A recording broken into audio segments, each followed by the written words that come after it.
On this new to me car, I wanted to examine the rear of the car.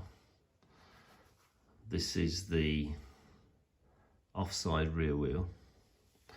In particular, I wanted to do two things. One was find the axle breather hole and clear that. And the second thing was to remove the redundant brake pad sensor wires. Was a cable which was just tied up with cable ties. Clean this up a little bit, and I've looked at the wiring diagram.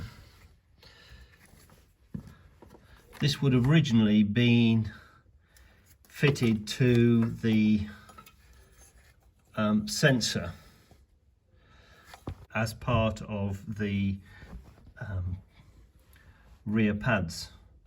My understanding is these are no longer available. So I'm going to remove this redundant piece of wire. The wire goes back, the two white wires, goes back here, joins with at the back there, hard to see. There are two more white wires coming in there. Those are from the near side or left hand side of the car.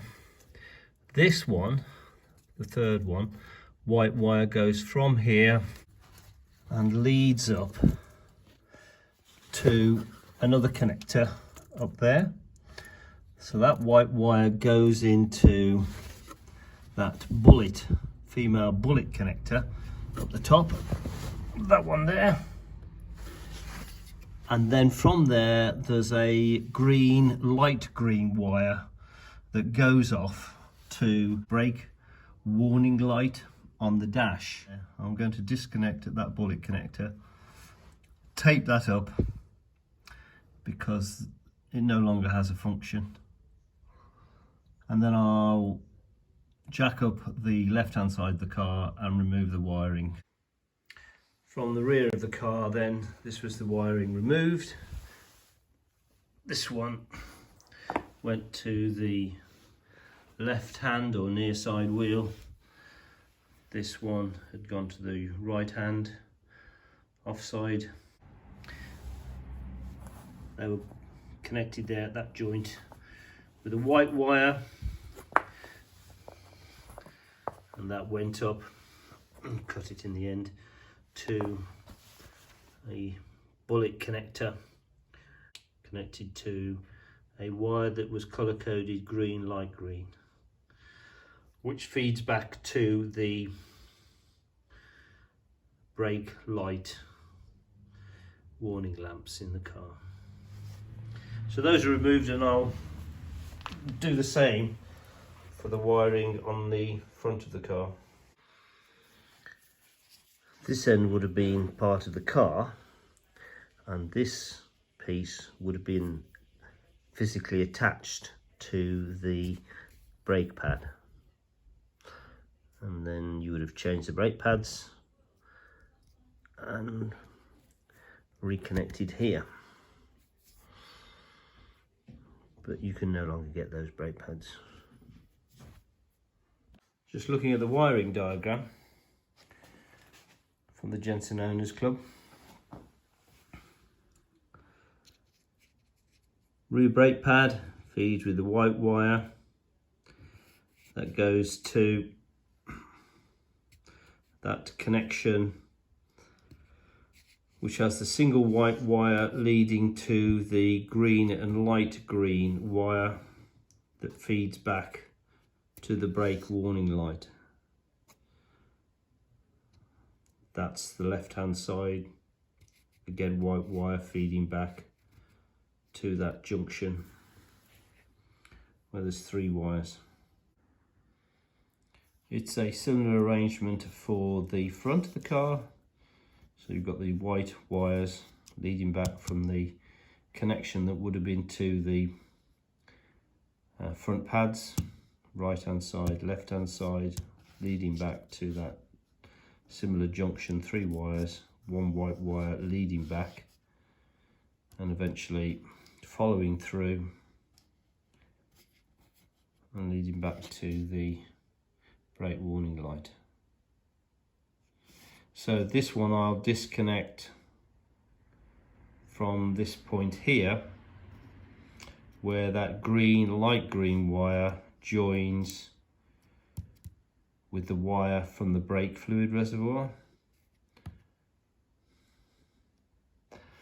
Interestingly, there are two brake fluid reservoirs indicated here.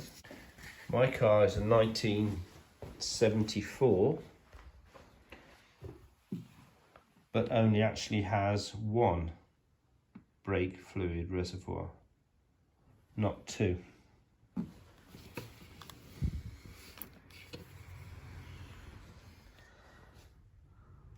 Those are the pads.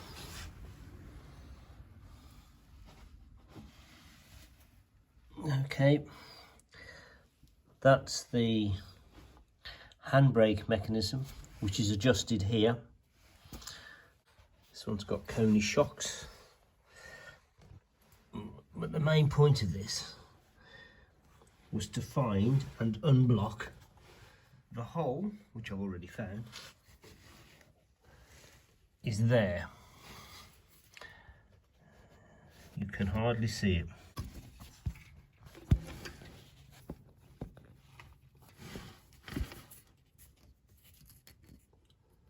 I just used a wire, mine was blocked, just to stick it down inside. So having brushed it all down, it was still hard to find as it was impacted. But eventually, if you keep brushing, you should just find it. Other than that, I appear to have lost the bump stop.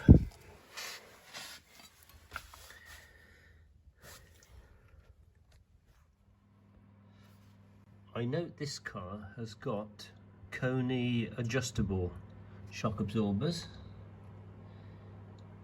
821779. Although there's another number code around the side, which appears to be 8914. That's called the paniard rod, which looks fairly straight. Otherwise, my old Jensen, I wrapped the springs in Denso tape.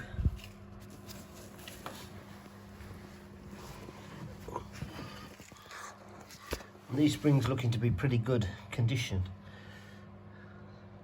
So I think that's probably something else I'll do to keep them working properly. And out of interest,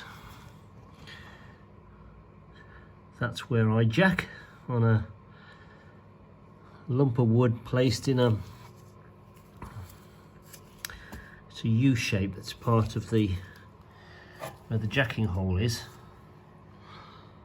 and I put the jack just where the spring hanger is, and that slots into, I've no idea what size, slots into that channel. That allows me to jack from the side of the car and just jack one side, and then put one axle stand under. If I jack from the diff, I'm jacking up the whole rear end, and I really need two axle stands. But that means I can work in a reasonably confined space, and I don't have any room at the back.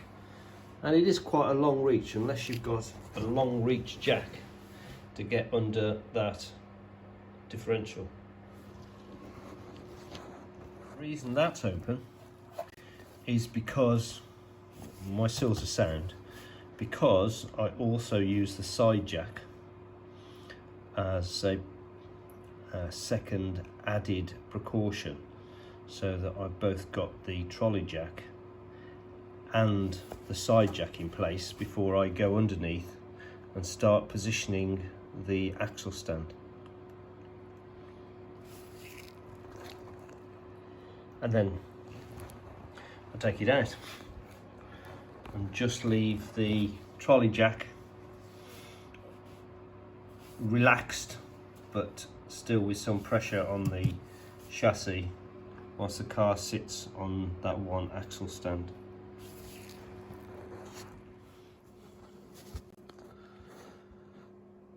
So whilst I was under this side of the car, you can, with the car in neutral and with the lever between the studs, you can rotate this until you can see and get to the nipple that's just there. So I'm just going to grease that nipple now. I've had a good look at that. There doesn't seem to be any movement in that joint. So that's another plus.